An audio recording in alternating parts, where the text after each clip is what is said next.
보안 요원들은 손흥민 선수가 자신의 행사에 입장하는 것을 막았습니다. 그 다음에 일어난 일은 전설적입니다. 몇 시간 후 런던에서 열릴 중요한 이벤트를 앞두고 토트넘 호스퍼 스타디움 주변은 점점 더 활기를 띠기 시작했다. 반짝이는 플래시, 입구 밖에서 길게 늘어선 팬들, 손흥민을 기리는 특별한 행사에 참석하기 위해 모인 사람들의 기대감이 가득했다. 축구계의 유명 인사들, 기업가들, 감독들, 그리고 전설적인 선수들이 레드카펫을 밟으며 등장할 때마다 분위기는 더욱 뜨거워졌다. 메인게이트의 보안 검색 구역에서 이선 카터는 꼿꼿이 서서 예리한 눈빛으로 입장하는 모든 인물을 살폈다. 신입 경호원이자 전직 군인이었던 그는 자신의 책임을 잘 알고 있었다. 특히 이처럼 규모가 큰 행사에서는 절대로 실수가 있어서는 안 됐다. 동료 경호원들은 VIP 인사들이 쉽게 확인될 것이라며 비교적 여유로운 태도를 보였지만 이선은 결코 방심하는 법이 없었다. 그는 모든 초대장을 하나하나 확인하고 명단과 대조하며 확실한 확인 없이 누구도 통과시키지 않았다. 그때 한 대의 검은색 고급 승용차가 조용히 입구로 들어왔다. 문이 열리자 스포츠 재킷을 걸친 한 남성이 차에서 내렸다. 그가 등장하자마자 주변 팬들은 환호성을 질렀고 기자들은 재빠르게 카메라를 들어 촬영을 시작했다. 손흥민이었다. 여유로운 걸음걸이와 변함없는 겸손한 표정으로 그는 행사장으로 향했다. 수많은 대형 이벤트를 경험했지만 이번 행사는 온전히 자신을 위한 자리였기에 왠지 낯설게 느껴졌다. 그럼에도 그는 주변 사람들에게 친절하게 미소를 짓고 인사를 건네며 걸음을 옮겼다. 그러나 이선은 손흥민을 알아보지 못했다. 그는 평소와 다름없이 원칙을 준수하며 손흥민이 다가오자 정중하게 손을 내밀어 막았다. 죄송하지만 초대장을 보여주시겠습니까? 이선이 차분한 목소리로 말했다. 손흥민은 순간 당황한 듯 했지만 곧 상황을 이해했다. 그는 여전히 미소를 띤 채 고개를 살짝 기울이며 부드럽게 답했다. 저는 손흥민입니다. 순간 짧은 정적이 흘렀다. 주변의 다른 경호원들이 흘깃 이쪽을 바라보았고 행사 관계자들 중 몇 명은 다급하게 다가왔다. 그러나 이선은 태도를 바꾸지 않았다. 그는 여전히 냉철한 태도로 말했다. 이해합니다. 하지만 초대장을 확인해야 합니다. 모든 입장객은 반드시 초대장을 소지해야 합니다. 주변에서 웃음이 터져 나왔지만 조롱의 의미는 아니었다. 몇몇 기자들은 이 장면을 포착하며 셔터를 눌렀고 여기저기서 수군거리는 소리가 들렸다. 저 경호원, 진짜 손흥민을 모르는 건가? 여기 보안은 대체 어떻게 된 거야? 그때 행사 주최 측에 한 중년 남성이 다급하게 다가왔다. 그는 값비싼 정장을 입고 있었으며 얼굴이 긴장으로 붉게 달아올라 있었다. 여기서 무슨 일이 벌어지고 있는 거죠? 그는 다급한 목소리로 물었다. 이선은 흔들림 없이 침착한 태도로 보고했다. 초대장이 없는 상태로 입장하려고 하셨습니다. 저는 보안 절차를 따르고 있습니다. 행사 관계자는 깊은 한숨을 쉬며 손흥민을 바라본 뒤 다시 이선을 향해 낮은 목소리로 물었다. 당신 이 사람이 누군지 알고는 있습니까? 그가 본인이 누구라고 말한 것은 알고 있습니다. 하지만 지침에 따르면 초대장이 없는 사람은 입장이 불가합니다. 예외는 없습니다. 모두의 시선이 손흥민에게 집중됐다. 그가 어떤 반응을 보일지 궁금해하는 듯했다. 그러나 주변의 긴장과 달리 손흥민은 크게 웃음을 터뜨렸다. 그는 두 손을 들며 이선의 철저함에 감탄한 듯한 표정을 지었다. 괜찮습니다. 손흥민은 유쾌한 목소리로 말했다. 제가 초대장을 가지고 있지 않네요. 행사 관계자분 중 한 분이 가져다 주실 수 있을까요? 한 직원이 급히 뛰어가더니 몇 초 만에 손흥민의 이름이 적힌 초대장을 가져왔다. 이선은 신중하게 초대장을 확인한 후에야 고개를 끄덕이며 한 발짝 물러섰다. 감사합니다. 이선이 초대장을 돌려주며 말했다. 행사에 오신 걸 환영합니다. 손흥민은 환한 미소를 지으며 이선을 바라봤다. 고맙습니다. 아주 훌륭하게 일하고 계시네요. 그렇게 손흥민은 행사장으로 들어갔고 주변에서는 웃음과 웅성거림이 이어졌다. 하지만 이 이야기는 여기서 끝나지 않았다. 불과 몇 분 만에 이 장면은 소셜미디어에 퍼져나갔다. 손흥민이 보안 검색에서 제지당하는 사진이 트위터에 올라오자 다양한 반응이 쏟아졌다. 일부는 이선이 손흥민을 알아보지 못한 점을 지적했지만 대다수는 그의 원칙적인 태도에 찬사를 보냈다. 이 사람 당장 승진시켜야 한다. 이런 보안 요원이 필요하다. 공정하고 철저하다. 손흥민의 겸손함도 인상적이지만 이 경호원의 직업정신도 대단하다. 이 게시물들은 빠르게 공유되었고 몇 시간 만에 화제가 되었다. 무명 경호원이었던 이선은 순식간에 세간의 주목을 받았다. 하지만 진짜 놀라운 일은 다음 날 아침에 벌어졌다. 이선의 휴대폰이 울렸고 모르는 번호가 뜨고 있었다. 전화를 받자 익숙한 목소리가 들려왔다. 안녕하세요, 이선. 저는 손흥민입니다. 당신에게 제안할 것이 있습니다.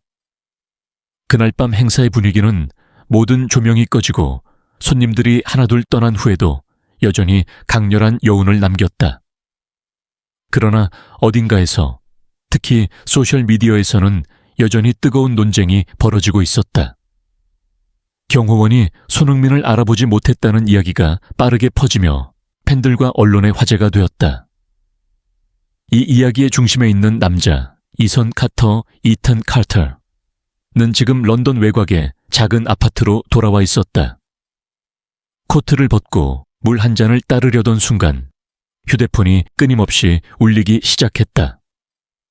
화면을 보니 수십 개의 메시지, 부재중 전화, 소셜 미디어 알림이 쏟아지고 있었다. 그는 눈을 가늘게 뜨고 메시지 하나를 열었다. 세상에, 너 정말 손흥민을 몰랐던 거야? 너는 도대체 어디서 살고 있는 거냐? 군대 시절 동료였던 사람이 보낸 메시지였다.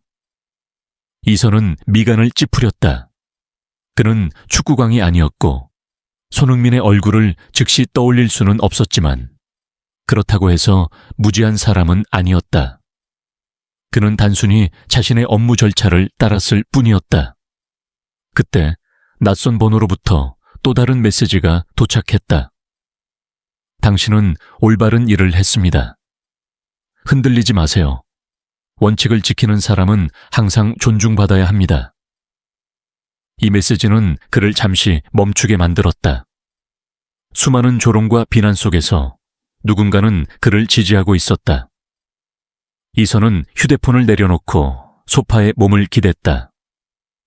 그러나 불과 1분도 지나지 않아 전화벨이 다시 울렸다. 또 낯선 번호였다. 그는 거절하려다가 직감적으로 받아야 한다는 느낌이 들었다. 여보세요? 그가 신중한 목소리로 말했다. 저는 손흥민입니다. 상대방의 목소리는 차분하면서도 단호했다. 이선은 깜짝 놀라 휴대폰을 놓칠 뻔했다. 뭐라고요? 그는 자신의 귀를 의심하며 되물었다. 손흥민은 가볍게 웃었다. 지금쯤이면 인터넷이 오늘 일로 난리가 났다는 걸 알고 계시겠죠? 이선은 한숨을 쉬며 이 말을 문질렀다. 안 볼 수가 없죠. 솔직히 이렇게 일이 커질 줄은 몰랐습니다. 당신은 올바르게 행동했습니다. 손흥민이 천천히 말했다. 당신의 프로 정신을 존중합니다. 그래서 직접 전화를 드린 겁니다. 이선은 자세를 바로잡았다. 손흥민의 목소리에는 뭔가 진지한 기운이 느껴졌다. 혹시 새로운 일에 관심 있습니까? 손흥민이 물었다. 이선은 눈살을 찌푸렸다. 무슨 말씀이시죠? 저는 제 개인 경호팀을 맡을 책임자를 찾고 있습니다. 저뿐만 아니라 몇몇 중요한 파트너들의 보안도 담당할 사람이 필요합니다. 원칙과 침착함, 그리고 충성심을 갖춘 사람이어야 합니다. 저는 당신이 적임자라고 생각합니다. 이선은 말을 잇지 못했다.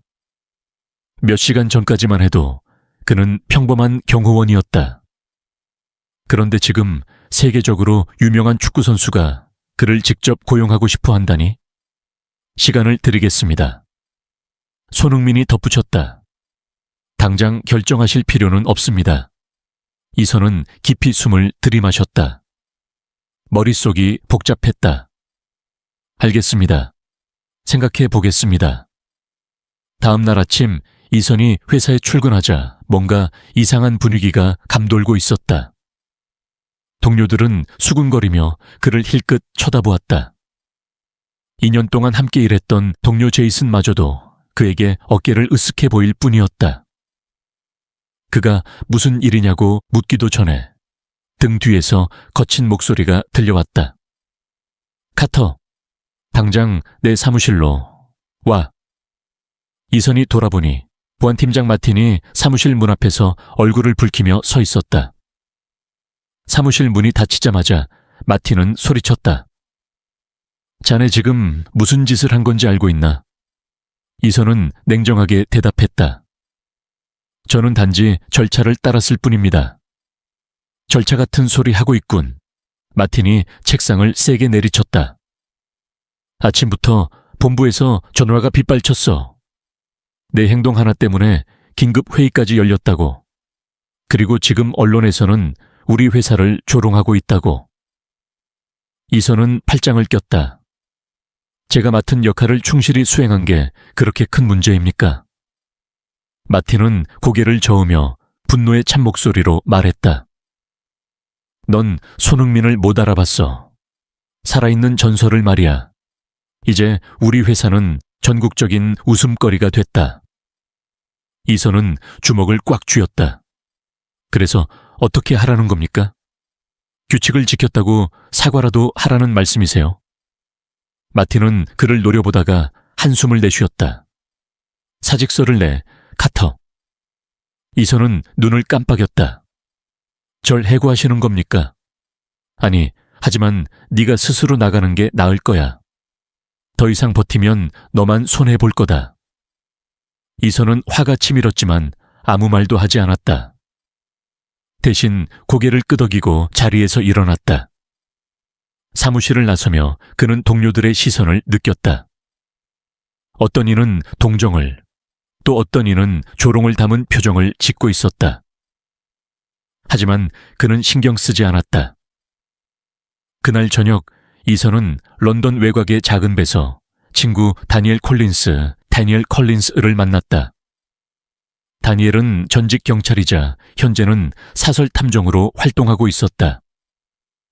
그래서 결국 잘린 거야? 다니엘이 물었다. 정확히 말하면 강요당한 거지. 이선은 맥주 한 모금을 마셨다. 다니엘은 코웃음을 쳤다. 멍청한 놈들이군. 정작 올바른 일을 한 사람이 쫓겨나다니. 이선은 아무 말 없이 생각에 잠겼다. 손흥민의 제안을 떠올리며 다니엘은 그의 표정을 보고 미소 지었다. 손흥민의 제안 고민하고 있지? 이선은 고개를 끄덕였다. 받아들여야 할지 모르겠어. 다니엘은 테이블을 두드리며 말했다.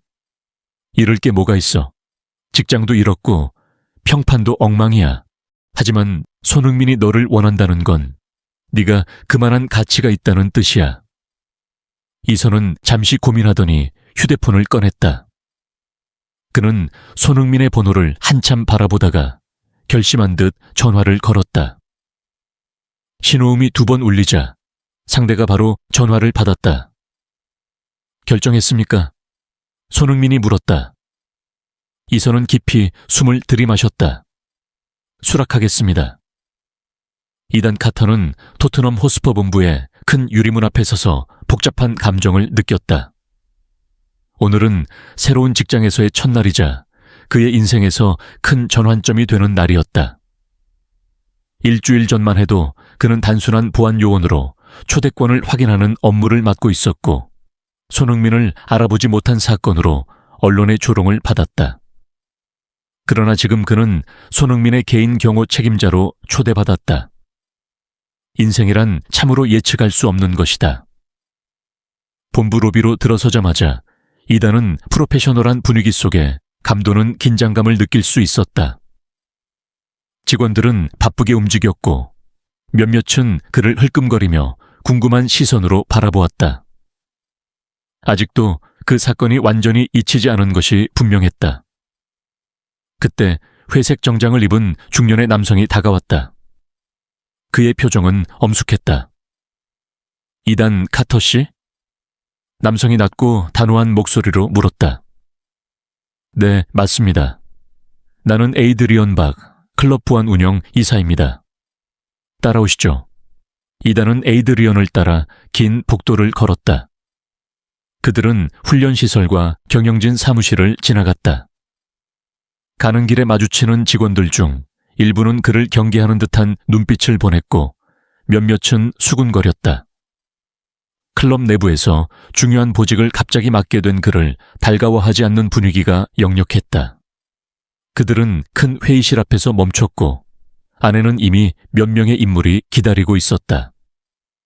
검은색 블레이저를 입은 붉은 머리의 여성이 팔짱을 낀 채 서 있었고 그 옆에는 짧은 머리에 옅은 흉터가 있는 남성이 서 있었다. 그리고 회의 테이블 맨 앞에는 각진 얼굴과 날카로운 눈빛을 가진 손흥민이 앉아 있었다. 이단, 앉으세요. 손흥민은 친절한 말투였지만 그의 눈빛은 여전히 날카로웠다. 이단은 자리에 앉았고 회의실의 공기가 묵직해지는 것을 느꼈다. 먼저 붉은 머리 여성이 입을 열었다. 나는 올리비아 화이트, 토트넘 홍보 책임자입니다. 그녀의 목소리는 차가웠다. 본론부터 말하죠. 현재 우리 클럽 내부에서 심각한 문제가 발생했습니다. 이적 전략, 재정, 그리고 장기적인 개발 계획과 같은 중요한 정보가 지속적으로 외부로 유출되고 있습니다. 우리는 내부에 스파이가 있다고 의심하고 있습니다. 이단은 눈살을 찌푸렸다. 누군가 내부 정보를 팔아넘기고 있다는 건가요? 손흥민이 고개를 끄덕였다. 맞아요. 더 심각한 문제는 이 정보가 단순히 새어나가는 것이 아니라 불법 스포츠 도박에 이용되고 있다는 점입니다. 상대팀이 우리 팀의 라인업, 전술, 심지어 선수들의 부상 상태까지 미리 알고 있는 것 같습니다. 이것은 팀의 명성과 경기력에 큰 악영향을 끼치고 있습니다. 그동안 조용히 있던 흉터가 있는 남성이 갑자기 입을 열었다. 나는 알렉스 터너, 전 국가안보국 요원입니다. 나도 손흥민과 함께 이 문제를 조사하고 있지만 아직 확실한 증거를 찾지 못했습니다. 그래서 내부에서 우리를 도와줄 사람이 필요합니다. 이단은 팔짱을 끼고 잠시 생각에 잠겼다. 나는 내부 스파이를 찾아내는 경험이 없습니다. 난 단순한 보안 요원일 뿐입니다. 올리비아가 미소를 지었다. 하지만 당신은 원칙을 지키고 쉽게 흔들리지 않는 사람입니다. 우리가 원하는 게 바로 그것이에요. 손흥민이 고개를 끄덕였다. 이단, 나는 당신이 우리를 도와주길 바랍니다. 만약 당신이 이 일을 맡으면 클럽의 보안 시스템을 완전히 감독할 수 있습니다. CCTV, 출입 기록, 직원들의 정보까지 모두 말이죠. 하지만 이 일은 절대 비밀이어야 합니다. 이단은 깊이 숨을 들이마셨다. 그는 단순한 보안 업무를 맡을 것이라 생각했지만 상황은 생각보다 훨씬 복잡했다. 손흥민의 눈을 바라보니 그의 진심과 무거운 책임감이 느껴졌다. 좋아요. 돕겠습니다. 이단이 본격적으로 일을 시작하자 기존 직원들의 경계와 의심이 더욱 강해졌다. 어떤 이들은 그를 손흥민의 백으로 들어온 사람이라고 비난했고, 일부는 그의 업무를 방해하려고 했다.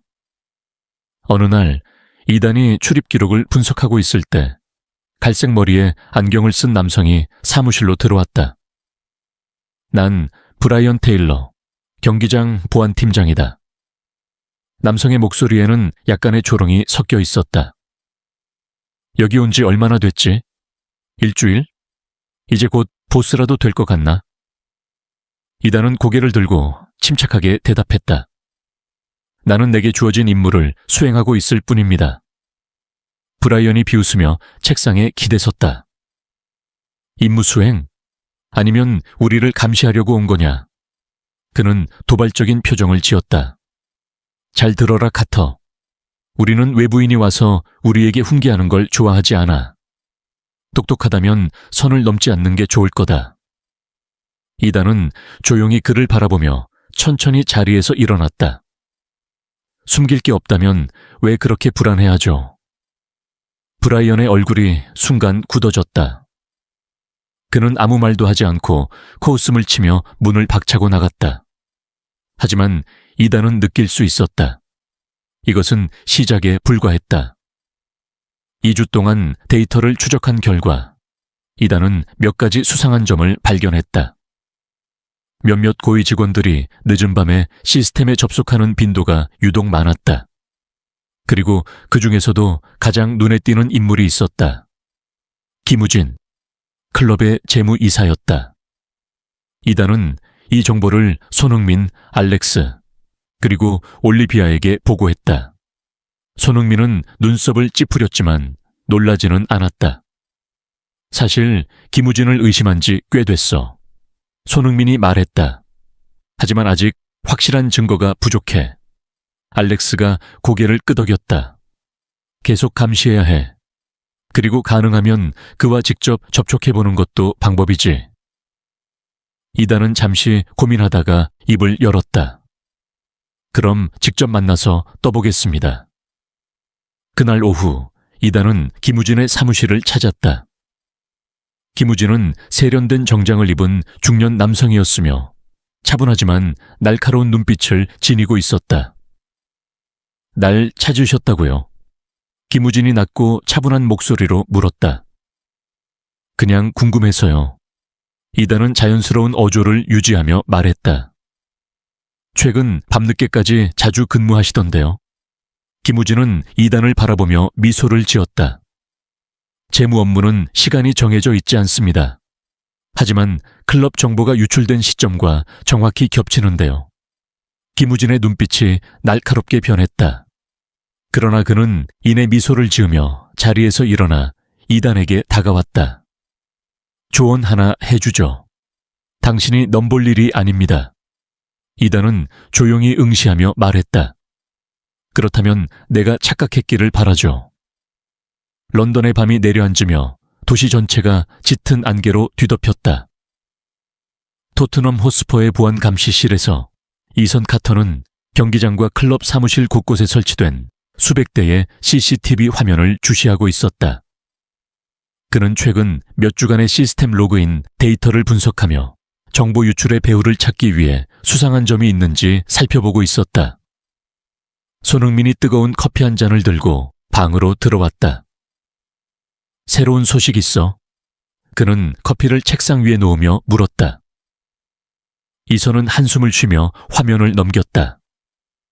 흥미로운 점이 하나 있어. 수상한 시스템 접속이 항상 새벽 1시에서 3시 사이에 이루어졌어. 이상한 건 그 시간에 서버룸에 들어간 사람의 아이디, 카드 기록이 없다는 거야. 손흥민이 눈살을 찌푸렸다.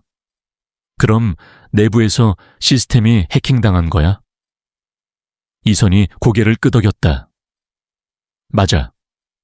누군가 높은 접근 권한을 이용해 흔적을 거의 남기지 않고 데이터를 빼내고 있어.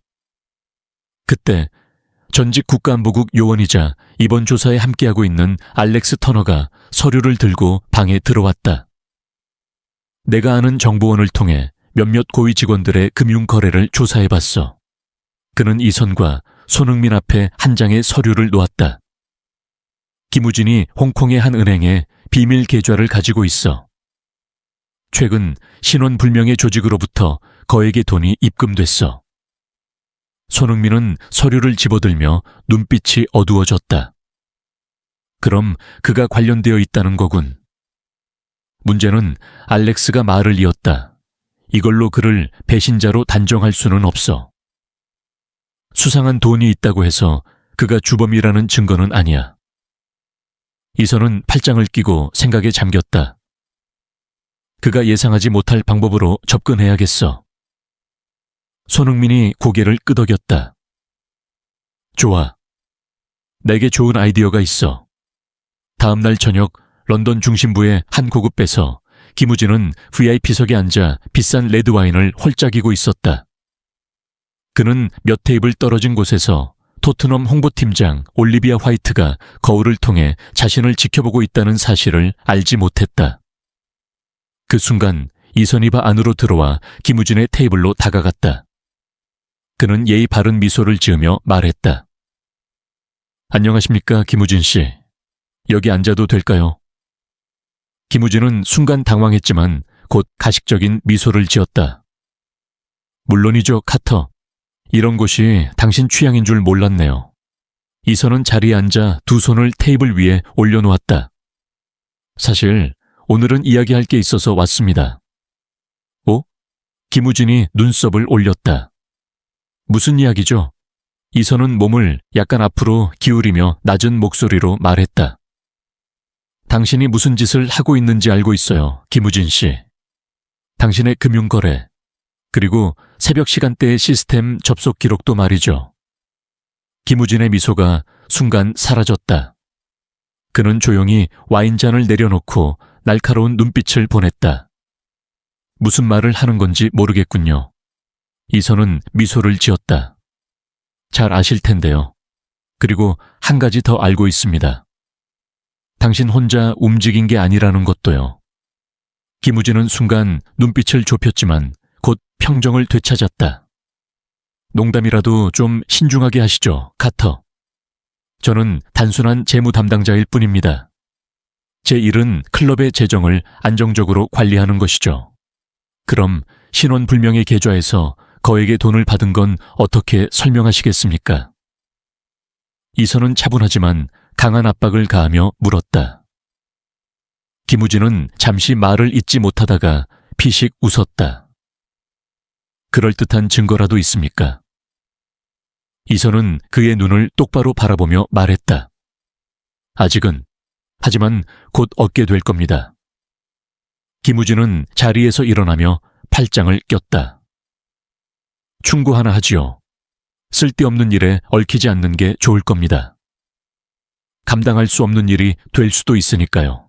그는 지갑에서 지폐 몇 장을 꺼내 테이블 위에 두고는 조용히 떠났다. 이선은 테이블에 앉아 싸늘한 기운을 느꼈다. 그날 밤 이선이 자신의 아파트로 돌아왔을 때 문이 살짝 열려있는 것을 발견했다. 그는 즉시 경계태세에 들어갔고 재킷 안에 숨겨둔 단검을 꺼내 들었다.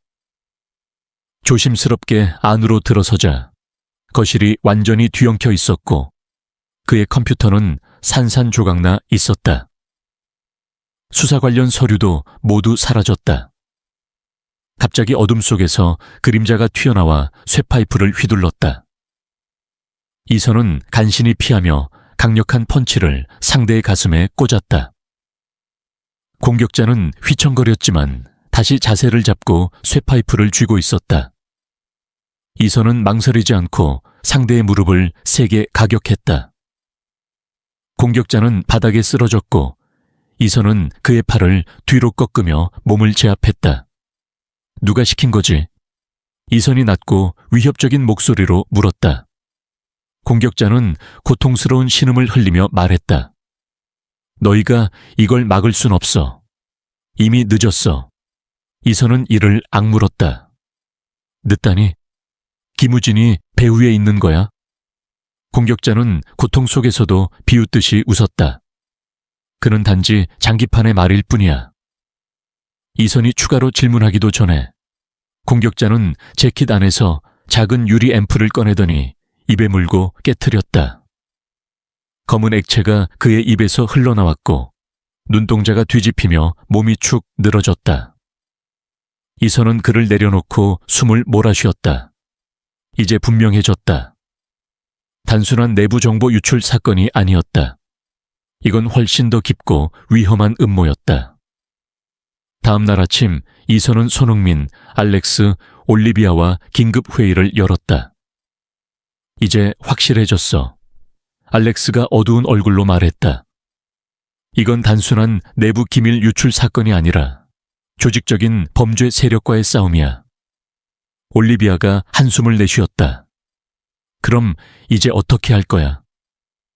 이선은 모두를 바라보다가 손흥민에게 시선을 맞췄다. 우린 그들의 약점을 파고들어야 해.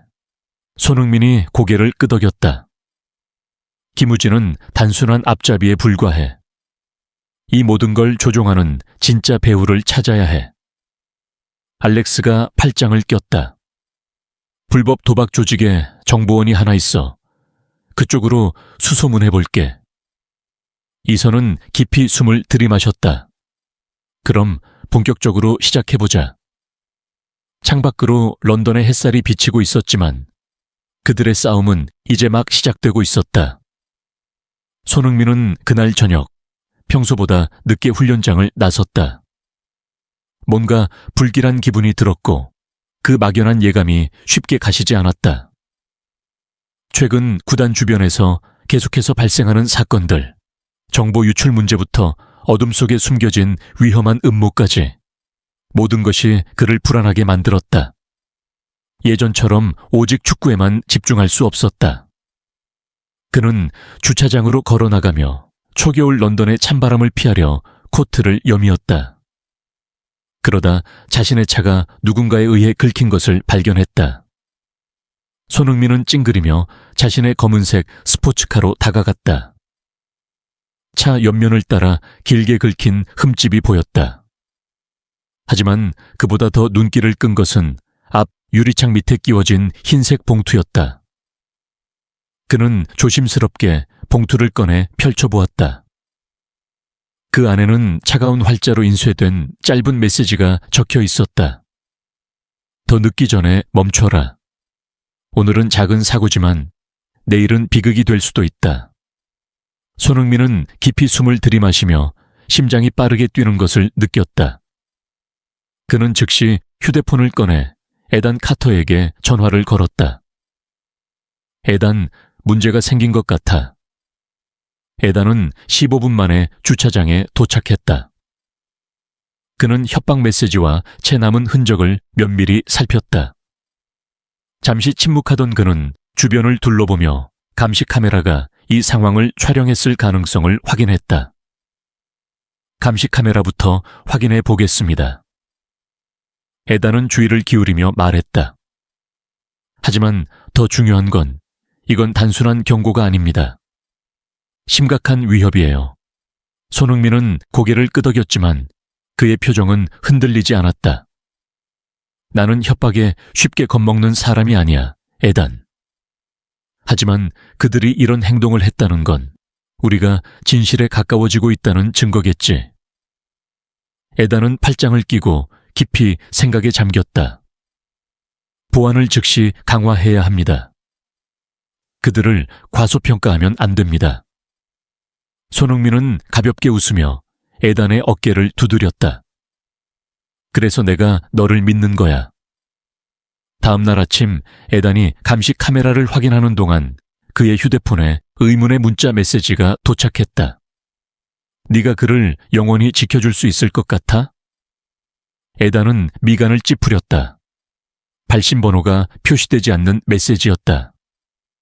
단순한 문장이었지만 그 속에는 명백한 협박의 의도가 담겨 있었다. 그는 즉시 그 메시지를 알렉스 터너에게 보냈다. 10분 뒤 알렉스가 전화를 걸어왔다. 누가 배우인지 알 것 같아. 에단은 자세를 바로 하고 물었다. 누구지? 빅토르 이바노프라는 놈이야. 러시아 출신의 거물 도박 조직원인데 불법 베팅과 승부 조작을 조종하는 자야. 김우진을 포함한 몇몇 축구 관계자들과도 연결되어 있어. 만약 이번 메시지가 그의 부하들에게서 온 것이라면 우리가 상대해야 할 놈들은 상당히 위험한 집단일 거야. 에단은 휴대폰을 꽉 쥐었다. 그들의 흔적을 잡을 방법이 있을까? 알렉스는 한숨을 쉬었다. 김우진의 온라인 활동을 추적할 해커를 고용했어. 만약 그가 빅토르와 접촉하면 대화를 가로챌 수 있을 거야. 에단은 고개를 끄덕였다. 좋아. 그동안 나는 손흥민의 경호를 더욱 강화하겠다. 그날 오후 손흥민이 훈련 중일 때 그의 휴대폰이 진동했다. 발신번호 없는 메시지가 하나 도착했다. 우리는 네가 어디에 있는지 알고 있다. 신중하게 행동해라. 손흥민은 등줄기를 타고 내려오는 한기의 기분 나쁜 감각을 느꼈다. 그는 훈련장을 둘러보며 수상한 점이 없는지 살폈다. 그 순간 멀리서 검은 코트를 입은 남자가 난간에 기대어 자신을 주시하고 있는 것을 발견했다. 그는 즉시 에단에게 전화를 걸었다. 누군가 나를 감시하고 있어. 에단은 단 5분 만에 보안 요원 2명과 함께 훈련장에 도착했다. 그들은 검은 코트를 입은 남자에게 다가갔다. 하지만 남자는 자신이 들켰다는 것을 알아채자마자 도망쳤다. 에단이 뒤를 쫓았지만 그는 사람들 사이로 사라졌다.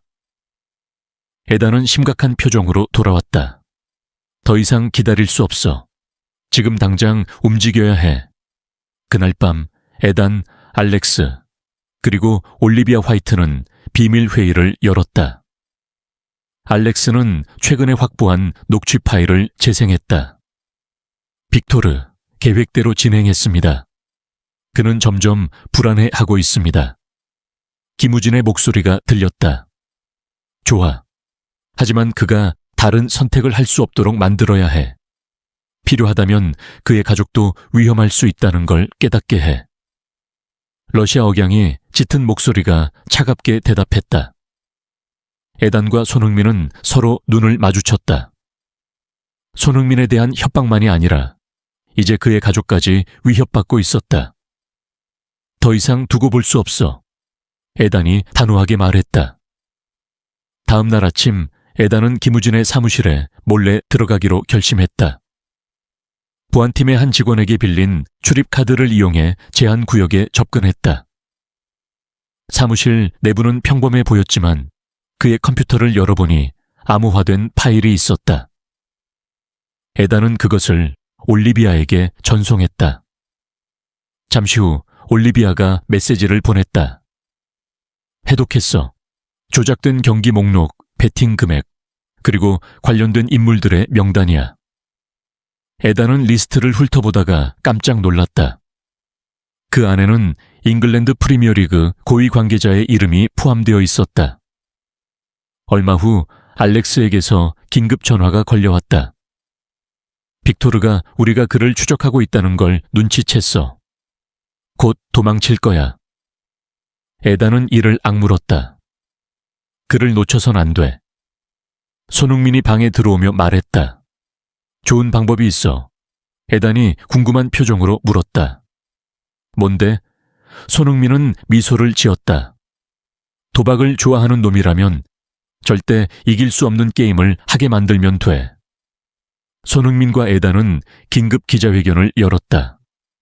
불법 베팅과 승부 조작을 방관하지 않겠다. 손흥민은 단호하게 말했다. 동시에 올리비아와 알렉스는 경찰과 스포츠 당국에 증거 자료를 넘겼다. 몇 시간 뒤 경찰은 빅토르 이바노프를 체포했다. 김우진도 그날 밤 검거되었다. 모든 것이 끝난 후 손흥민과 에단은 텅 빈 경기장에 나란히 앉아 있었다. 손흥민은 미소를 지었다. 끝났네. 에단도 미소를 지었다. 하지만 또 다른 놈들이 나타날 수도 있겠지. 손흥민은 멀리 바라보며 말했다. 하지만 적어도 오늘 우리는 하나의 음모를 막아냈어. 에단은 고개를 끄덕였다. 맞아. 때로는 단 한 번의 선택이 모든 걸 바꿀 수도 있지. 토트넘 호스퍼의 보안 사무실 분위기는 그 어느 때보다도 긴장감이 감돌고 있었다. 비록 빅토르 이바노프가 체포되었지만 모두가 알고 있었다. 이것은 빙산의 일각일 뿐이며 여전히 배후에서 음모를 꾸미는 자들이 남아 있었다. 하지만 본격적으로 수사를 진행하기도 전에 충격적인 사건이 발생했다. 바로 토트넘 선수 중 한 명의 아들이 납치된 것이었다. 한밤중 이선 카터가 보안 시스템 데이터를 검토하고 있을 때 그의 전화가 울렸다. 전화기 너머에서 알렉스 터너의 다급한 목소리가 들려왔다. 이선, 심각한 문제가 생겼어. 제임스 마셜의 아들이 납치됐어. 제임스 마셜은 토트넘의 주력 공격수 중 한 명으로 평소 경기 외적인 문제와는 거리를 두는 프로 선수였다. 그의 아들이 납치된 것이 단순한 우연일 리 없었다. 최근 토트넘이 불법 도박 조직과 얽히게 된 것을 감안하면 분명히 누군가 의도적으로 계획한 일이었다. 이선은 자리에서 벌떡 일어났다. 단서가 있어. 범인들이 영상을 남겼어. 알렉스가 말했다. 지금 바로 보내줄게. 이선은 휴대폰을 확인했다. 짧은 영상이 화면에 나타났다. 화면 속에는 10살 난 소년 올리버 마셜이 어두운 방에서 의자에 묶여 있었다. 그리고 화면 너머에서 변조된 목소리가 들려왔다. 제임스 마셜이 다음 그는 손을 떨며 영상 속 아들의 모습을 바라보았다. 놈들은 내가 뭘 하길 원하는 거지. 그의 목소리는 떨렸다. 경기에 나서지 말라는 건가? 이선이 고개를 끄덕였다. 놈들은 너나 토트넘을 신경 쓰지 않아. 그저 경기가 자신들의 예상대로 흘러가길 바랄 뿐이야. 손흥민은 주먹을 불끈 쥐었다. 우리가 이대로 당할 순 없어. 이때 구단 홍보팀장 올리비아 화이트가 급히 방으로 들어왔다. 그녀의 얼굴에는 불안한 기색이 가득했다. 경찰이 이미 수사에 착수했어. 하지만 우리가 빨리 움직이지 않으면 올리버가 위험할 수도 있어. 이선이 알렉스를 바라보았다. 영상에서 범인들의 위치를 추적할 수 있을까? 알렉스는 한숨을 내쉬었다. 시도는 하고 있지만 놈들은 흔적을 거의 남기지 않았어. 상당히 조직적인 움직임이야. 그럼 다른 방법을 찾아야겠군. 이선이 잠시 고민하다가 손흥민을 향해 시선을 돌렸다. 놈들이 제임스를 경기에 못 나가게 만들려는 이유는 이미 경기 결과를 조작했기 때문이야. 우리가 누가 이 경기에서 큰돈을 걸었는지 찾아내면 단서를 얻을 수 있어. 손흥민이 고개를 끄덕였다. 어떻게 찾아볼 수 있지? 올리비아가 휴대폰을 들었다. 도박업계에 아는 정보원이 있어. 확인해 볼게. 올리비아가 정보를 수집하는 동안 이선과 알렉스는 제임스 마셜의 집으로 향했다. 혹시 범인들이 미리 접근한 흔적이 있는지 조사하기 위해서였다. 집에 도착하자마자 두 사람은 창문이 살짝 열려 있는 것을 발견했다. 누군가 강제로 열고 들어온 흔적이 남아 있었다. 책상 위에는 한 장의 종이가 놓여 있었다. 경찰에 알리지 마라. 우리는 너희의 모든 움직임을 감시하고 있다. 이선은 주변을 둘러보며 말했다. 이놈들은 올리버를 납치하기 전에 이미 제임스를 감시하고 있었어. 알렉스가 고개를 끄덕였다. 그렇다면 구단 내부에 협력자가 있을 가능성이 커. 내부에 배신자가 있다면 어떤 계획을 세워도 상대에게 세워나갈 위험이 있었다.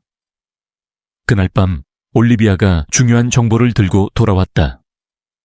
런던의 한 카지노에서 거액의 베팅이 이루어졌어. 루카스 모레티라는 사람이 제임스 마셜이 경기에 나오지 않는다는데 엄청난 돈을 걸었어. 이선은 곧바로 파일을 뒤졌다. 루카스 모레티는 악명 높은 도박 조직의 우두머리였으며 여러 범죄 조직과 연계된 인물이었다. 이자를 어디서 찾을 수 있지? 이선이 물었다. 올리비아가 조심스럽게 대답했다. 소호에 있는 나이트클럽을 운영하고 있어. 하지만 거긴 아무나 들어갈 수 있는 곳이 아니야. 이선이 싸늘하게 미소 지었다. 그럼 우리도 준비를 해야겠군. 다음 날 밤 이선과 알렉스는 루카스 모레티의 나이트클럽으로 향했다. 이곳은 불법 도박꾼들과 범죄자들로 가득 차 있었다. 이선과 알렉스는 조용히 클럽 안으로 들어가 모레티를 지켜보았다. 그는 VIP 구역에서 여러 경호원들에게 둘러싸여 있었다. 이선이 알렉스를 향해 신호를 보냈다. 두 사람은 천천히 그에게 다가갔다. 하지만 경호원 한 명이 길을 막았다. 죄송하지만 여긴 아무나 들어올 수 없습니다. 이선이 가볍게 웃었다. 네 상사가 우리 얘기를 듣고 싶어 할 거야. 모레티는 흥미로운 듯 이선을 바라보며 손짓했다. 카터, 맞지? 내 이름 들어봤어. 이선은 단도직입적으로 말했다. 제임스 마셜의 아들이 어디 있는지 알고 싶다. 모레티는 피식 웃으며 말했다. 내가 그 일에 관련됐다고 생각하는 건가? 알렉스가 서류를 탁자 위에 놓았다. 우리는 네가 엄청난 돈을 베팅한 걸 알고 있어. 경찰도 곧 알게 되겠지. 모레티는 눈을 가늘게 뜨더니 한숨을 쉬며 말했다. 난 납치에는 관여하지 않았어. 하지만 누가 한 짓인지는 알고 있지. 그는 종이에 이름 하나를 적어 건넸다. 드미트리 소콜로프 이선이 고개를 들었다. 러시아 조직이 관련돼 있다는 거야? 모레티가 고개를 끄덕였다. 그놈은 위험한 인물이야. 빨리 움직이지 않으면 늦을 거야. 클럽을 나서며 손흥민에게 전화가 걸려왔다. 어떻게 됐어? 이선이 이를 악물었다. 우린 배우를 알아냈어. 하지만 올리버를 구하는 건 쉽지 않을 거야. 손흥민이 단호하게 말했다. 필요한 게 있으면 언제든 말해. 이선은 깊이 숨을 들이쉬었다. 준비해둬. 이 싸움 아직 끝나지 않았어. 런던에 넌 불빛이 밤이슬로 젖은 인도에 반사되어 깜빡이고 있었다. 이단 카터, 알렉스 터너, 그리고 손흥민은 조용히 템스 강변의 낡은 창고로 향했다. 바로 이곳이 올리버 마셜 유괴 사건의 배우로 지목된 드미트리 소콜로프가 숨어있는 장소였다. 루카스 모레티의 정보에 따르면 올리버는 어젯밤 이곳으로 끌려왔다. 그가 아직 무사한지 알 수 없었지만 지금 당장 행동하는 것 외에 선택지는 없었다. 이단은 한적한 모퉁이에 멈춰서서 주위를 살폈다. 창고 밖에는 최소 5명의 남자가 어두운 새옷을 입고 허리에 총을 찬 채 서 있었다. 그들은 2명씩 짝을 이루어 가끔 몇 마디 대화를 나누었지만 대부분은 경계를 늦추지 않았다. 이단은 알렉스와 손흥민을 돌아보며 말했다. 계획이 필요해. 알렉스는 고개를 끄덕였다. 입구에 있는 두 놈은 소리 없이 처리할 수 있어. 손흥민은 주먹을 꽉 쥐었다. 나에게 전투 경험은 없지만 필요하다면 녀석들을 교란할 수 있어. 이단은 잠시 고민한 뒤 그들 곁에 서 있던 한 여성에게 시선을 돌렸다. 그녀는 알렉스가 지원군으로 불러온 MEC 출신의 전직 요원 제이드 하퍼였다. 날렵한 체구를 가졌지만 날카로운 눈빛과 침착한 태도에서 그녀가 수많은 위험한 임무를 수행해왔음을 짐작할 수 있었다. 제이드, 뒷길로 숨어 들어가서 경보 시스템을 해제할 수 있겠어? 이단이 물었다. 제이드는 가볍게 미소 지었다. 아주 쉬운 일이네. 이단은 결연한 표정으로 고개를 끄덕였다. 좋아, 시작하자. 제이드는 그림자 속으로 빠르게 사라졌고 알렉스는 날카로운 단검을 꺼내 조용히 입구 쪽으로 향했다. 몇 초 만에 2명의 경비원이 조용히 쓰러졌다. 이단은 손흥민에게 신호를 보내며 앞으로 나아갔다. 잠시 후 제이드가 돌아와 속삭였다. 경보 시스템은 꺼졌어. 그런데 안에서 목소리가 들려.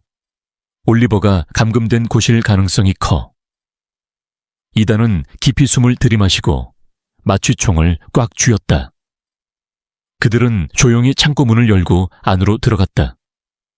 그러나 바로 그 순간 스피커에서 낮고 음침한 목소리가 울려 퍼졌다.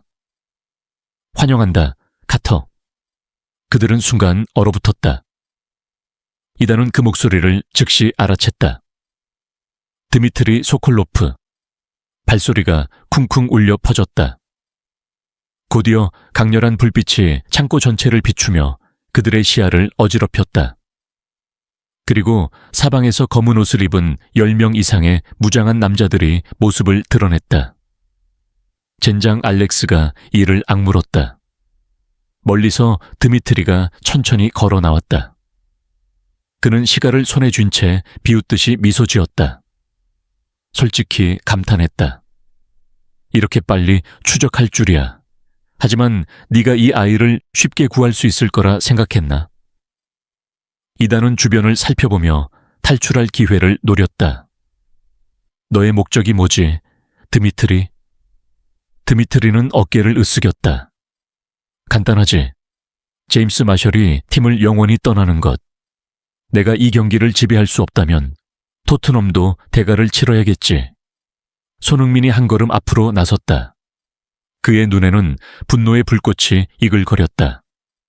아이를 이용해 협박하는 것이 내 방식인가? 비겁한 짓이다. 드미트리는 큰 소리로 웃었다. 비겁? 난 이걸 전략이라고 부른다. 그 순간 드미트리의 등 뒤에서 갑작스러운 소음이 들렸다. 그의 부하들 중 하나가 쓰러졌고 이어서 2명이 더 바닥에 나뒹굴었다. 어둠 속에서 소음기 장착된 총성이 짧게 울렸다.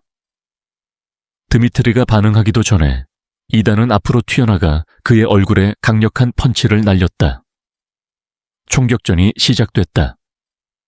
손흥민은 이단을 끌어당겨 총알을 피하게 했고 알렉스와 제이드는 정밀한 사격으로 적들을 하나씩 쓰러뜨렸다.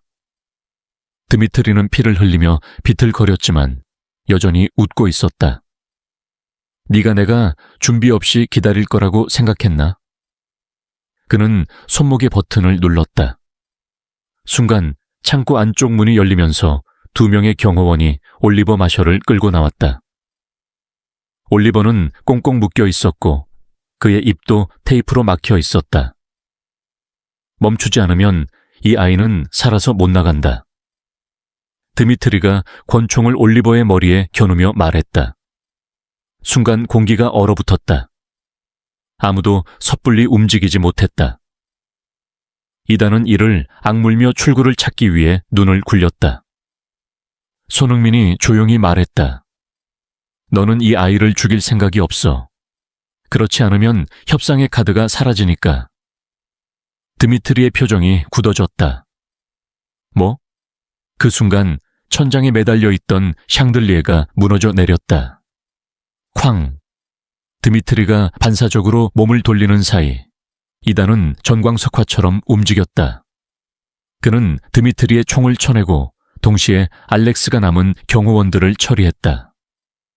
제이드는 달려가 올리버의 결박을 풀어주었다. 올리버는 울음을 터뜨리며 이단에게 달려갔다. 집에 가고 싶어요. 이단은 따뜻하게 안아주며 말했다. 우리가 너를 집으로 데려갈 거야. 드미트리는 바닥에 쓰러졌고 손흥민은 그의 위에 서서 날카로운 눈빛으로 내려다보았다. 내 게임은 끝났다. 몇 분 후 경찰이 도착해 창고를 포위했다. 드미트리와 그의 부하들은 즉시 체포되었다. 끌려가면서도 드미트리는 마지막으로 비웃으며 말했다. 이게 끝났다고 생각해? 너희를 노리는 자들은 아직 많아. 그리고 언젠가 그들은 너희를 찾아갈. 이선은 책상 위에 서류들을 넘겼다. 그 안에는 승부 조작이 이루어진 경기들의 보고서와 불법 도박 조직과 연루된 축구 관계자들의 명단이 포함되어 있었다. 그가 만약 이 일을 계속 파헤치지 않는다면 그들이 지금까지 해온 모든 일이 무의미해질 것이었다. 하지만 문제는 아직 자유로운 자들이 누구인지, 그리고 다음 공격을 감행할 자가 누구인지 알 수 없다는 것이었다. 손흥민이 커피 한 잔을 들고 방으로 들어와 이선의 앞에 내려놓았다. 아직도 못 잤어? 손흥민이 물었다. 이선은 가볍게 웃으며 관자놀이를 문질렀다. 이 팀을 무너뜨리려는 놈들이 여전히 존재하는데 어떻게 잘 수 있겠어? 손흥민은 결연한 눈빛으로 자리에 앉았다. 우리가 올리버를 구했지만 이들을 뿌리 뽑지 않는다면 또 다른 아이들이 납치당할 거야. 다른 선수들도 협박당할 것이고 축구는 계속해서 더럽혀질 거야. 회의실 문이 열리고 알렉스 터너와 올리비아 화이트가 들어왔다. 알렉스는 서류 뭉치를 탁자 위에 던졌다. 드미트리의 금융기록을 조사해봤어. 그는 스위스에 계좌를 가지고 있고 최근 거래를 보면 그가 감옥 안에서도 누군가와 계속 연락을 주고받고 있어. 이선은 눈썹을 치켜 올렸다. 감옥에서도 모든 걸 조종하고 있다고. 올리비아가 고개를 끄덕였다. 그뿐만이 아니야. 유럽축구연맹 UEFA 내부의 정보원으로부터 연락이 왔어. 중동에 본사를 둔 한 조직에서 엄청난 금액이 불법 베팅에 투입되고 있어. 우리가 이 돈의 흐름을 추적하면 실질적인 배후를 밝혀낼 수 있을 거야. 손흥민은 팔짱을 끼고 날카로운 눈빛을 빛냈다. 문제는 우리가 어떻게 신분을 숨긴 채 그 조직에 접근하느냐는 거지. 이선은 알렉스를 바라보았다. 우리에게 도움을 줄 사람이 있어. 알렉스는 잠시 생각한 뒤 고개를 끄덕였다. 마커스 칸이라는 도박 브로커가 있어. 드미트리 같은 위험한 범죄자는 아니지만 불법 도박 시장에 대해선 모르는 게 없지. 이선이 고개를 끄덕였다. 그럼 만나보자. 3시간 후 이선과 알렉스는 마커스 칸이 자주 드나드는 메이페어의 고급배에 도착했다. 그는 40살쯤 되어 보이는 남자로 키는 작지만 단단한 체격에 날카로운 매의 눈을 가진 사람이었다. 이선과 알렉스가 들어서자 그는 이미 위스키 한 잔을 앞에 두고 기다리고 있었다. 카터, 터너. 마커스가 입꼬리를 올렸다. 너희가 날 찾을 줄 알았지. 이선은 그와 마주 앉으며 단도직입적으로 말했다. 토트넘을 조작한 도박 조직의 배후가 누구인지 알고 싶어. 마커스는 위스키를 한 모금 마시며 미소를 지었다. 전 세계 프로리그에서 매년 얼마나 많은 경기가 열리는지 아나. 수천 경기야. 그리고 그중 몇 개가 조작되는지 아나. 네가 생각하는 것보다 훨씬 많아. 알렉스가 말을 끊었다. 우린 도박 시장에 대한 강의를 들으러 온 게 아니야. 누가 이 모든 걸 조종하고 있는지 알고 싶을 뿐이야. 마커스는 위스키 잔을 내려놓으며 어깨를 으쓱했다. 너희가 주목해야 할 이름이 있어. 라시드 알파예드. 이선은 눈을 가늘게 떴다. 그 자가 누구지? 마커스는 코웃음을 쳤다. 중동의 억만장자야. 그는 합법, 불법을 넘나드는 도박 회사를 여러 개 운영하고 있지. 세계에서 가장 거대한 도박 자금 흐름을 조종하는 인물이야. 알렉스는 이를 악물었다. 그럼 드미트리와도 연관이 있는 건가? 마커스는 고개를 끄덕였다. 드미트리는 그의 하수인일 뿐이야. 하지만 라시드는 절대 직접 손을 더럽히지 않아. 모든 일은 중간인을 통해 진행되지. 이선은 마커스를 똑바로 바라보았다. 우리가 그에게 접근할 방법이 있어? 마커스는 비웃음을 터뜨렸다. 라시드에게 그냥 찾아가서 자백하라고 하면 받아줄 거라고 생각하나? 이선은 차가운 미소를 지었다. 우린 자백이 필요 없고 증거가 필요할 뿐이야. 마커스는 잠시 고민하다가 말했다. 만약 너희가 정말 라시드에게 접근하고 싶다면 좋은 기회가 하나 있긴 해. 그는 다음 주 모나코에서 성대한 파티를 열어. 거기에는 도박 업계와 축구계에서 가장 영향력 있는 인물들이 모일 거야. 그것이 아마 너희가 그에게 접근할 유일한 기회일 거야. 이선은 결연한 표정으로 고개를 끄덕였다. 그렇다면 모나코로 간다. 일주일 후 이선, 알렉스, 올리비아, 그리고 손흥민은 모나코의 최고급 호텔에 도착했다. 라시드 알파에드의 파티는 해안가의 호화로운 저택에서 열렸으며 초대받은 상류층 인사들만이 참석할 수 있었다. 올리비아는 이선과 알렉스를 위한 가짜 신분을 준비해 두었다. 그들은 런던에서 온 도박 투자자로 위장했고 손흥민은 정체를 숨길 수 없었기에 단순한 VIP 손님처럼 행동하며 주의를 분산시키기로 했다. 그들이 연회장에 들어서자 화려한 분위기가 압도적으로 다가왔다. 억만장자들, 정치인들, 심지어 몇몇 유명한 선수들까지 와인을 즐기며 담소를 나누고 있었다. 하지만 이선은 이들 중 상당수가 축구를 돈벌이 도구로 삼고 있다는 사실을 알고 있었다.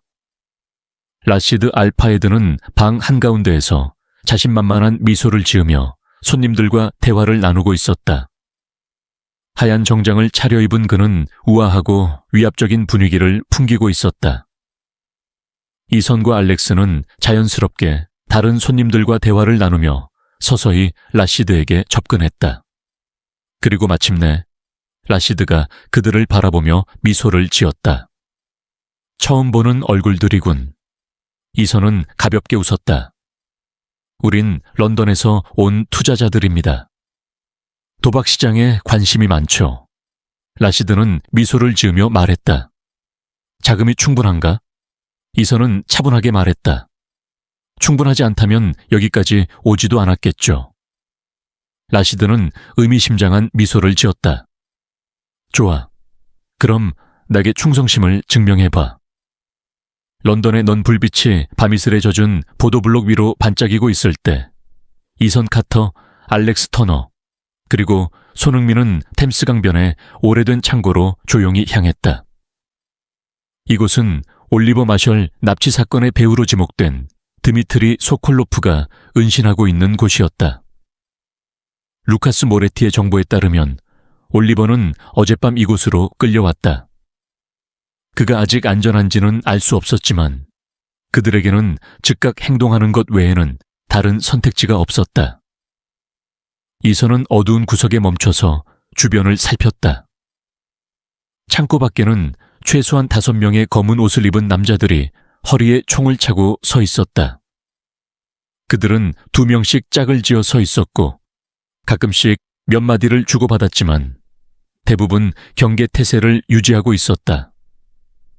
이선은 알렉스와 손을 향해 몸을 돌렸다. 우린 계획이 필요해. 이선이 낮은 목소리로 말했다. 알렉스가 고개를 끄덕였다. 입구에 있는 2놈은 소리 없이 처리할 수 있어. 손흥민은 주먹을 꽉 쥐었다. 난 2사람처럼 전투 경험이 많진 않지만 필요하다면 놈들의 주의를 돌릴 수 있어. 이선은 잠시 고민하다가 옆에 서 있던 제이드 하퍼를 바라봤다. 그녀는 알렉스가 지원 요청한 전직 MI6 요원이었다. 작지만 날카로운 눈빛과 강한 아우라를 가진 그녀는 여러 위험한 임무를 경험한 베테랑이었다. 제이드, 네가 뒷문으로 들어가서 경보 시스템을 무력화할 수 있어? 이선이 물었다. 제이드는 미소를 지으며 고개를 끄덕였다. 식은 죽 먹기지. 이선은 결연한 표정으로 고개를 끄덕였다. 좋아, 시작하자. 제이드는 어둠 속으로 빠르게 사라졌고 알렉스는 단검을 꺼내더니 소리 없이 경비 2명을 제압했다. 이선이 신호를 보내자 손과 나머지 팀원들이 전진했다. 제이드는 돌아와 속삭였다. 경보 시스템은 무력화했어. 그런데 안에서 누군가 대화하는 소리가 들려. 올리버가 감금돼 있을 가능성이 높아. 이선은 깊이 숨을 들이쉬며 마취총을 꽉 쥐었다. 문을 열고 창고 안으로 조용히 들어섰다. 그러나 그 순간 내부 스피커에서 익숙한 목소리가 울려 퍼졌다. 어서 오게, 카터. 그들은 움찔했다. 이선은 그 목소리를 즉시 알아차렸다. 드미트리 소콜로프였다. 곧이어 바닥을 울리는 발소리가 들려왔다. 갑자기 창고 천장의 밝은 조명이 일제히 켜지며 눈이 부신 빛이 그들을 덮쳤다. 주변에는 검은 옷을 입은 최소한 10명의 남자들이 총을 들고 나타났다. 젠장 알렉스가 낮게 욕설을 내뱉었다. 멀리서 드미트리가 모습을 드러냈다. 그는 시가를 들고 조소를 머금은 차에 말했다. 너희들의 조사 속도는 감탄할 수밖에 없군. 하지만 올리버를 그렇게 쉽게 구해낼 거라고 생각했나? 이선은 주위를 빠르게 살피며 허점을 찾으려 했다. 너는 대체 뭘 원하는 거지, 드미트리? 그는 침착한 목소리로 물었다. 드미트리는 어깨를 으쓱였다. 간단한 일이지. 제임스 마셜이 영원히 팀을 떠나는 것. 내가 이 게임을 컨트롤할 수 없다면 토트넘은 대가를 치러야 해. 손흥민이 한 걸음 앞으로 나서며 불타는 눈빛으로 말했다. 어린아이를 협박하는 게 내 전략인가? 비겁하기 짝이 없군. 드미트리는 웃었다. 비겁함? 난 이걸 전략이라고 부른다. 그 순간 드미트리의 뒤쪽에서 예상치 못한 소리가 들렸다. 그의 경호원 중 한 명이 쓰러지면서 다른 2명도 따라 넘어졌다. 어둠 속에서 소음기가 장착된 총성이 연속적으로 울려 퍼졌고 드미트리가 반응하기도 전에 이선이 그를 향해 돌진해 주먹을 날렸다. 총격전이 벌어졌다. 손이 이선을 밀쳐내어 총알을 피하게 했고 알렉스와 제이드는 재빠르게 움직이며 정확한 사격으로 적들을 하나씩 쓰러뜨렸다. 드미트리는 피를 흘리며 뒤로 물러섰지만 여전히 웃고 있었다. 내가 백업 플랜 없이 이러고 있을 것 같나? 그는 손목의 버튼을 눌렀고 창고의 반대편 문이 열리며 올리버 마셜이 끌려 나왔다. 2명의 경비원이 그를 꽁꽁 묶은 채 총을 겨누고 있었다. 멈추지 않으면 이 아이는 무사하지. 이선은 그를 꽉 안았다. 걱정 마. 널 집으로 데려갈 거야. 손흥민은 드미트리를 바닥에 내리눕히며 차갑게 말했다. 넌 졌어. 잠시 후 경찰이 들이닥쳐 창고를 완전히 포위했다. 드미트리는 수갑이 채워진 채 끌려가면서 비틀거리며 웃었다. 너희는 이걸로 끝났다고 생각하지? 더 많은 놈들이 남아있어. 그리고 언젠가는 너희를 찾아올 거다. 이선은 그를 똑바로 바라보며 단호하게 말했다. 우린 기다릴 거야. 다음 날 아침 토트넘 훈련장에서 손흥민은 그라운드를 바라보고 있었다. 이선이 다가와 옆에 섰다. 어때 기분이? 이선이 물었다. 손흥민은 미소 지으며 답했다. 마치 중요한 골을 넣은 것 같아. 이선이 웃었다. 넌 그 이상을 해냈어. 손흥민은 진지한 눈빛으로 말했다. 고마워, 이선. 네가 없었다면 어떻게 됐을지 모르겠어. 이선은 그라운드를 바라보며 말했다. 넌 단순한 축구 선수가 아니야. 넌 변화를 만들 수 있는 사람이야. 손흥민은 고개를 끄덕였다. 그럼 함께 만들어가자. 이선도 고개를 끄덕였다. 새로운 장이 열렸지만 그들은 알고 있었다.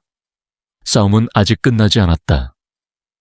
라시드 알파에드가 체포된 후 며칠 동안 토트넘 호스퍼 클럽 내 분위기는 한결 가벼워졌지만 이선 카터의 마음속에는 이것이 끝이 아니라는 것을 알고 있었다. 라시드가 감옥에 갇혔어도 그의 조직이 여전히 운영되고 있을 가능성이 있었고 부하들이 그의 불법 도박 네트워크를 이어받으려 할 수도 있었다. 이선은 방심할 수 없었다. 그날 아침 이선은 클럽의 보안 사무실로 향했다. 올리비아 화이트와 알렉스 터너가 뉴스를 확인하고 있었다. 화면에는 주요 스포츠 신문에 충격적인 헤드라인이 떠올랐다. 억만장자 라시드 알파에드 체포. 유럽 최대 규모의 불법 도박 조직에 대한 수사가 계속된다. 토트넘 호스퍼 스포츠 조작 음모 분쇄. 손흥민과 보안팀이 이끈 승리경찰. 수사 확대 추가 체포 예상. 알렉스는 커피를 내려놓고 의자에 기대며 한숨을 쉬었다. 모든 것이 올바른 방향으로 가고 있지만 이 정막이 마음에 들지 않아. 어둠 속에 숨어있는 놈들이 이렇게 쉽게 무너질 리 없지. 이선은 고개를 끄덕였다. 나도 그렇게 생각해. 계속 경계해야 해. 올리비아는 의자에서 돌며 휴대전화를 내려놓았다. 유럽 축구 연맹 내부 소식통으로부터 메시지를 받았어.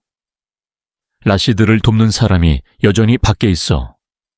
뿐만 아니라 일부 고위 축구 관계자들이 이 수사를 덮으려 하고 있어. 이선은 미간을 찌푸렸다. 어떻게 덮으려고? 올리비아는 심각한 표정으로 말했다. 우리에게 화살을 돌리려 하고 있어. 토트넘과 손흥민이 이 모든 일을 꾸며서 경쟁자를 제거하려 했다고 이야기하고 있어. 알렉스는 씁쓸하게 웃었다. 예상했어야 했는데. 정면 승부로 우리를 이길 수 없으니 더러운 수를 쓰는군. 이선은 팔짱을 끼고 잠시 생각에 잠겼다. 이 이야기가 퍼지게 두면 그동안의 노력이 물거품이 돼. 언론을 즉시 통제해야 해. 올리비아는 고개를 끄덕였다. 기자회견을 준비할게. 하지만 더 중요한 건 결정적인 증거야. 조직 전체를 무너뜨릴 수 있는 반박 불가능한 증거가 필요해. 이선은 알렉스를 바라보았다. 관련된 관계자 명단을 아직 가지고 있지? 알렉스는 고개를 끄덕이며 가방에서 파일을 꺼냈다. 라시드와 직접 연관된 최소 4명을 확인했어. 하지만 문제는 이놈들이 너무 강하다는 거야. 법 집행기관이 움직일 수밖에 없는 강력한 증거가 필요해. 그때 이선의 휴대전화가 울렸다. 발신자 불명. 그는 전화를 받았다. 카터입니다. 급박하지만 불안한 목소리가 들려왔다. 길게 말할 시간 없어. 라시드 뒤에서 조종하는 고위 인사에 대한 정보가 있어. 아직 밝혀지지 않았지만 그는 도망칠 준비를 하고 있어. 이선은 눈을 가늘게 떴다. 누구십니까? 내 신원은 밝힐 수 없어. 하지만 증거가 필요하다면 오늘 밤 자정 런던 항구 17번 창고로 와. 그리고 전화는 끊겼다. 이선은 전화기를 내려놓고 알렉스와 올리비아를 바라보았다. 기회가 왔어. 하지만 함정일 수도 있어. 바로 그때 손흥민이 방에 들어오며 마지막 말을 들었다. 갈 생각이야? 이선은 고개를 끄덕였다. 이 기회를 놓칠 수 없어. 만약 이게 모든 걸 끝낼 수 있는 열쇠라면 나는 가야 해. 알렉스는 팔짱을 끼며 말했다. 그럼 나도 같이 갈게. 손흥민은 이선을 바라보며 확신에 찬 목소리로 말했다. 나도 간다. 이선은 눈썹을 살짝 올렸다. 손, 이건 위험해. 꼭 갈 필요는 없어. 손흥민이 단호하게 말했다. 나는 단순한 선수 그 이상이야, 이선. 이건 내 팀이야. 위협받는 걸 가만히 볼 수 없어. 이선은 손흥민의 결연한 눈빛을 바라보다가 천천히 고개를 끄덕였다. 좋아. 하지만 최대한 신중해야 해. 그날 밤 자정 이선, 알렉스, 손흥민은 런던 항구로 조용히 이동했다. 17번 창고는 부두 끝에 있는 낡은 철제 건물로 커다란 문은 단단히 잠겨 있었다.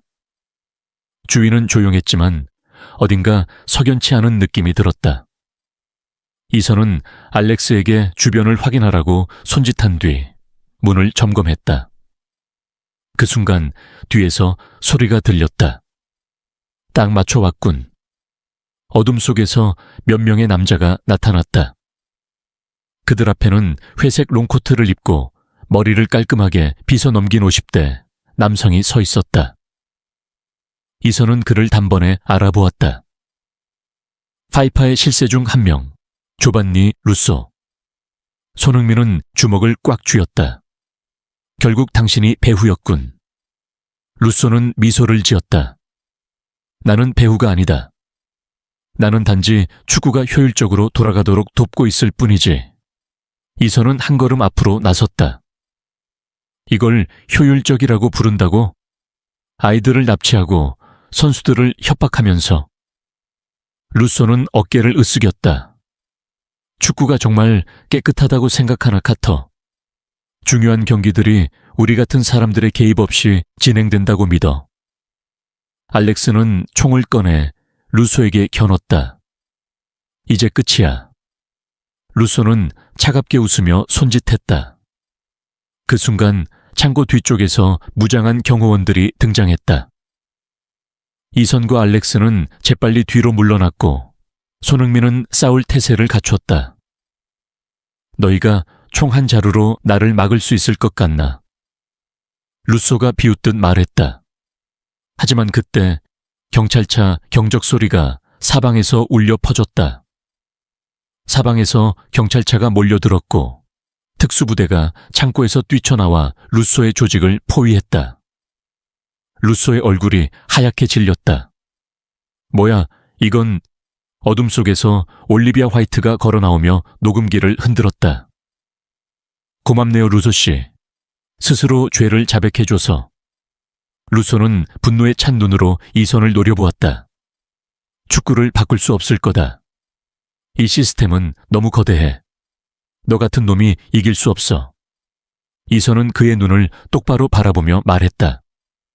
나는 시스템 전체를 무너뜨릴 필요 없어. 너 같은 놈들 하나씩 제거하면 돼. 손흥민은 미소를 지으며 말했다. 우리는 계속 싸울 거야. 깨끗한 축구를 위해. 이선은 고개를 끄덕였다. 축구는 손흥민 같은 사람들이 있어야 한다. 그는 그것을 지키기 위해 싸울 것이다.